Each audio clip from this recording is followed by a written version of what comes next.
सोचो, अगर खुदा सब कुछ पहले से जानता है, तुम्हारी हर सोच, हर ख्वाहिश, हर दुआ, तो फिर तुम दुआ क्यों करते हो?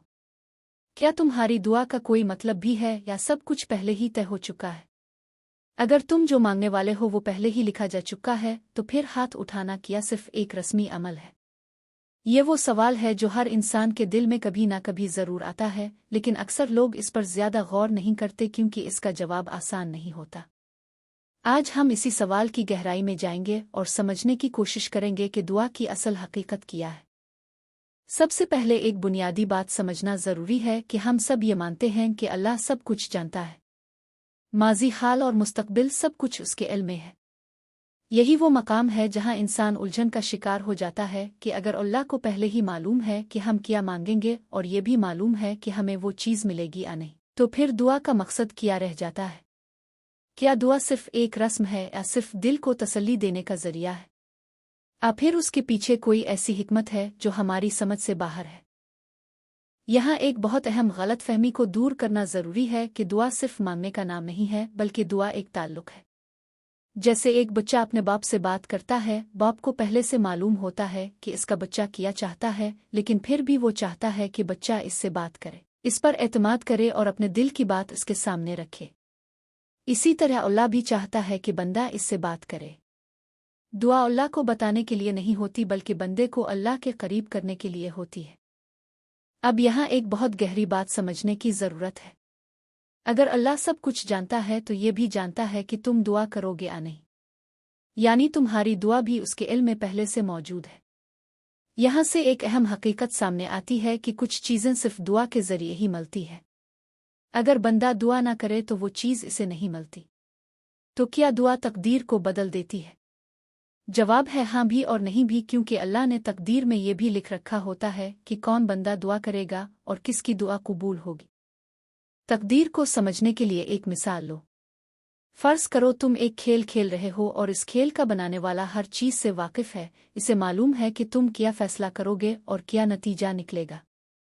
लेकिन इसके बावजूद तुम खेलते हो और तुम्हारे फैसले अहम होते हैं।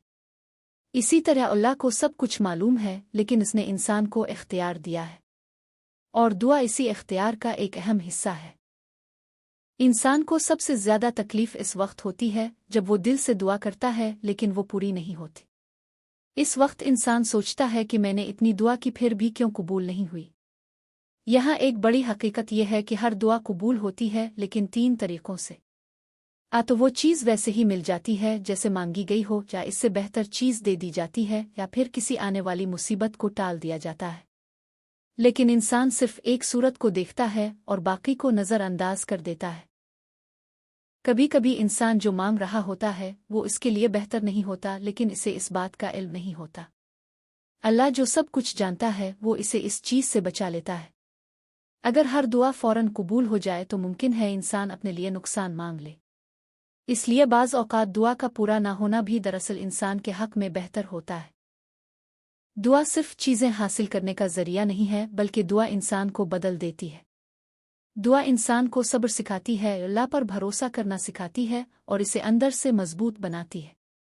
कभी कभी अल्लाह इंसान को वो नहीं देता जो वो मांग रहा होता है, क्योंकि वो इसे कुछ और बना रहा होता है, एक बेहतर और मजबूत इंसान। अगर हम अपना ज़ाविया नज़र बदलें तो हमें समझ आएगा कि दुआ सिर्फ एक दरख्वास्त नहीं बल्कि एक इबादत है। यानी चाहे इंसान को वो चीज़ मिले या ना मिले, दुआ करना खुद एक नेकी और अजर का सबब है। ये एक ऐसा अमल है जो इंसान को अल्लाह के करीब करता है और उसके दिल को सुकून देता है। आखिर में असल सवाल ये नहीं है कि दुआ का फ़ायदा क्या है, बल्कि असल सवाल ये है कि क्या हम अल्लाह से जुड़े हुए हैं? क्या हम इस पर भरोसा करते हैं? क्या हम इससे बात करते हैं? क्योंकि अल्लाह को हमारी दुआ की ज़रूरत नहीं, हमें अल्लाह की ज़रूरत है। जब भी तुम दुआ के लिए हाथ उठाओ तो ये याद रखो कि तुम एक ऐसे रब से बात कर रहे हो जो तुम्हारी हर बात सुन रहा है और तुम्हारे लिए वो फैसला कर रहा है जो तुम खुद कभी नहीं कर सकते। अब सोचने वाली बात यह है कि अगर अल्लाह सब कुछ जानता है तो क्या तुम फिर भी दिल से दुआ करोगे?